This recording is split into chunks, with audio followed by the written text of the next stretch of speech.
Gusto mo bang malaman kung bakit may mga taong bata pa lang ay unti-unti nang umaangat ang buhay? Hindi dahil sila ang pinakamaswerte, kundi dahil maaga nilang binago ang kanilang mga ugali.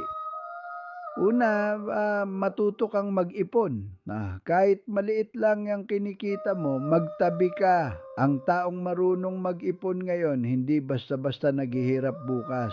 Ikalawa, huwag kang tumigil sa pag-aaral, hindi lang sa paaralan, kundi sa buhay. Bawat bagong kaalaman ay maaaring maging daan sa bagong oportunidad. Ikatlo, maging disiplinado, bumangon sa oras, tuparin ang pangako, tapusin ang sinimulan. Ang disiplina ang ugaling hindi kayang bilhin ng pera. Ikaapat, iwasan ang bisyo at mga bagay na sumisira sa kinabukasan. Isang maling desisyon lang ang pwedeng sumira sa mga tao ng paghihirap. Ikalima, huwag matakot magsimula sa maliit. Ang punong nagbibigay ng lilim ngayon ay minsan ding maliit na binhi.